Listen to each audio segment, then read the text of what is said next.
मैत्रिणींनो, थोडाफार मेकअप तर सर्वांना येत असतो, पण आपल्या लहान मुलींचा मेकअप करताना त्यांच्या कोवळ्या चेहऱ्यावरती त्या मेकअपचा कोणताही साईड इफेक्ट होऊ नये, हा मेकअप जास्त वेळ कसा टिकवता येईल हे सर्व आपण आजच्या व्हिडिओमध्ये बघणार आहोत। शिवाय यासाठी प्रोडक्ट कोणते वापरायचे आहेत, कसे वापरायचे आहेत, तर हे सर्व आपण बघणार आहोत। व्हिडिओ आवडला लाईक करा, चॅनलला सबस्क्राईब करा। तर चला बघूयात हा व्हिडिओ। आता सुरुवातीला त्यांचे जे केस आहेत ते आपल्याला छान विंचरून घ्यायचे आणि जसा त्यांच्या केसांचं वळण आहे त्या पद्धतीने तुम्हाला अशा क्लिप्स लावून घ्यायच्या आहेत। म्हणजे मेकअप करताना त्यांचे छोटे केस असतात ते मध्ये मध्ये येऊ नयेत आणि त्याचे पॅच पडू नयेत। सुरुवातीला त्यांचा चेहरा स्वच्छ पुसून घेणं गरजेचं आहे, कारण नाही म्हटलं तरी थोडीफार तर का होईना धूळ असते चेहऱ्यावरती। त्यानंतर तुम्हाला टोनर वापरायचा आहे। आता टोनर कोणत्याही चांगल्या क्वालिटीचं वापरा।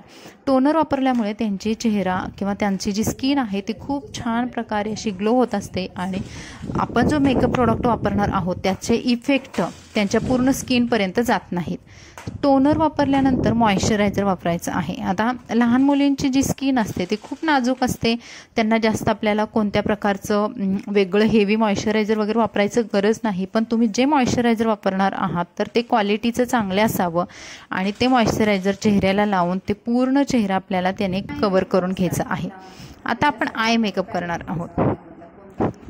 आय मेकअप करताना लहान मुलींच्या चेहऱ्यावरती जे डार्क स्पॉट किंवा डार्क सर्कल डोळ्याखाली ह्यांचा जास्त प्रॉब्लेम नसतो, पण आपल्याला कोणताही एक तुमच्याकडे कन्सिलर पॅलेट असेल त्यामधला एखादा शेड घ्या जो की खूप लाईट आहे, म्हणजे खूप गोरा आहे, अशा टाईपमधला घ्या आणि त्या बोटाने छोटंसं चोळून घ्या त्यांच्या डोळ्यावरती आणि मगच आय शॅडो वापरा। आता इथं मी प्रिटीचं आय शॅडो वापरलेलं आहे बघा, खूप छान क्वालिटी आहे, शिवाय ह्याच्यात भरपूर सारे शेड आहेत। आता शेड वापरताना त्यांच्या साडीनुसार त्यांच्या ब्लाऊजनुसार असं कॉन्ट्रास्ट काहीतरी कॉम्बिनेशन घेऊन तुम्ही वापरू शकता। त्यांची जर साडी ग्रीन असेल तर रेड कलर वापरा, ब्लाऊज रेड असेल, साडी पण पुन्हा रेड असेल तर तुम्ही ऑरेंज किंवा लाईट पिंकसुद्धा वापरू शकता। आता इथे बघा मी त्यांची कटक्रीज तयार केलेली आहे।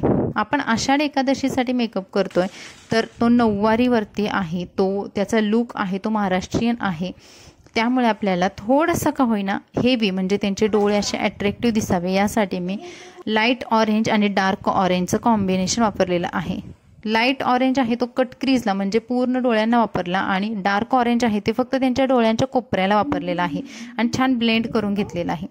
त्यानंतर आपल्याला हायलायटर वापरायचं आहे आणि ते डोळ्याच्या पूर्ण कॉर्नरला समोरच्या भागाला वापरायचं। आता डोळ्यांचा मेकअप पूर्ण झाल्यानंतर आपल्याला इथे वापरायचं आहे प्रायमर। तुमच्या मेकअपमधला हा एक चांगला घटक आहे, चांगलं प्रायमर वापरा। तर हे प्रायमर आपला मेकअप जास्त वेळ ठेवण्यासाठी मदत करत असतं। शिवाय जे आपण जे क्रीम्स वगैरे वापरणार आहोत तर त्याच्यामध्ये हा जो बॅरियर आहे प्रायमर तो काम करत असतो, म्हणजे जे वरचे हेवी फाउंडेशन किंवा काही असेल तर तुमच्या स्किनपर्यंत आतपर्यंत पोहोचू देत नाही, त्यामुळे तो मेकअप पण लॉंग लास्टिंग राहतो आणि मुलींच्या चेहऱ्याला त्याचा इफेक्ट होत नाही। आता इथे बघा मी पुन्हा कन्सिलर पॅलेट घेतलेला आहे आणि शेड चेक करत आहे। शेड चेक करताना त्यांच्या गालावरती असं थोडेसे डॉट देऊन शेड चेक करा। त्यांच्या शेडनुसार एखादा छान कन्सिलर घ्या। जर तुमच्याकडे एखादं कन्सिलर जास्त नसेल तुम्ही पाऊंड्स क्रीमसुद्धा वापरू शकता, पण मी इथे फाउंडेशन न वापरता फक्त कन्सिलरवरतीच तिचा मेकअप केलेला आहे। ब्रशवरती घ्यायचं आणि छान त्यांच्या चेहऱ्यावरती पसरवून घ्यायचं आहे। आता यांच्या चेहऱ्यावरती डार्क स्पॉट वगैरे काही नसतं, त्यामुळे आपल्याला इथे मी करेक्टर वगैरे वापरलेलं नाही। लहान मुलींची चेहरा नाजूक कोवळा असतो, त्याच्यावरती पिंपल वगैरे नसतात, त्यामुळे आपल्याला एक्स्ट्रा काही वापरण्याची गरज पडत नाही। मी तर फक्त कन्सिलर वापरलेलं आहे आणि पूर्ण चेहऱ्याला आणि गळ्याला कव्हर केलेला आहे। त्यानंतर वापरलेलं आहे कॉम्पॅक्ट। आता कॉम्पॅक्ट पण मी फॉरएव्हरचं वापरलेलं आहे। कॉम्पॅक्ट चांगलं वापरा, कारण काही कॉम्पॅक्टमुळे आपला चांगला झालेला मेकअपसुद्धा काळा पडतो, ग्रे पडतो, त्यामुळे कॉम्पॅक्टची क्वांटिटी घेताना सुद्धा अगदी थोडी घ्यायची आहे आणि चेहऱ्यावरती लावून घ्यायचं। त्यानंतर ब्लश लावायचा आहे। गोऱ्या गोऱ्या गोबऱ्या गालांना त्यांच्या ब्लश खूप सुंदर दिसतो। आता ब्लश लावताना जर तुम्हाला समजत नसेल एक्झॅक्ट कुठे लावायचं, त्यांना हसायला लावायचं, जिथे गालाची उंचवट येतं तिथे ब्लश लावायचा। त्याच पॅलेटमधलं बघा मी आय शॅडो वापरलेला आहे, त्याच्यातलाच ब्लश वापरलेला आहे। आपल्याला एक्स्ट्रा पॅलेट वगैरे घ्यायची गरज नाही। हायलायटरसाठी मी वेगळं पॅलेट वापरलेलं आहे आणि छान असं या फॅन ब्रशनी हायलायटर लावलेलं आहे। हायलायटर नाकावरती, गालांवरती, थोडंसं कपाळावरती, हनवटीवरती असं लावून घ्यायचं। त्यानंतर वापरायचे आहे लिपस्टिक।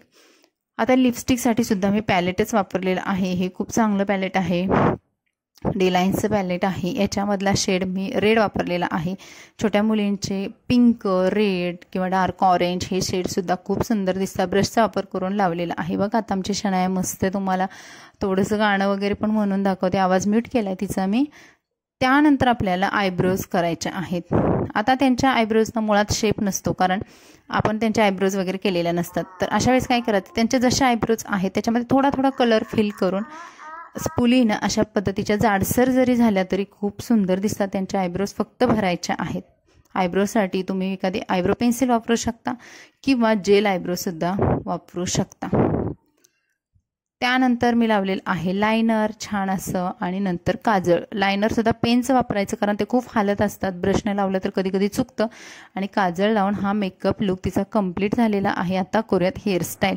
नऊवारी साडीवरती हेअरस्टाईल करताना आपल्याला जुडा, आंबाडा अशा पद्धतीच्या हेअरस्टाईल खूप सुंदर दिसतात किंवा त्याच कराव्या लागतात. आता छोट्या मुलींचे केस इतके छोटे असतात की ते मागे जुड्यामध्ये, आंबाड्यामध्ये बसत नाहीत. अशा वेळेस काय करायचं, समोरून त्यांचं छान पार्टिशन करायचं. समोरचे छोटे छोटे केस आहेत ते तिथेच पिनने लॉक करून द्यायचे, कारण हे केस मागेपर्यंत पोहोचत नाहीत. आपल्याला थोड्याशा पिन्स जास्त लागतात, पण क्लिअर लुक येण्यासाठी आपल्याला हा ऑप्शन करावा लागतो. आणि साईड पार्टिशन करणं महाराष्ट्रीयन हेअरस्टाईलमध्ये खूप कॉमन आहे जुडा हेअरस्टाईलसाठी, तर ते करावं लागतं. आता मागचे केस तुम्ही बघाल खूप छोटे आहेत. आता ह्या छोट्या केसांची छान हेअरस्टाईल कशी कराय बघूयात. सर्व जेवढे हातामध्ये बसत आहेत तेवढे केस ना गोळा करून घ्यायचे. एखाद्या छान रबर बँडने बांधून घ्यायचे.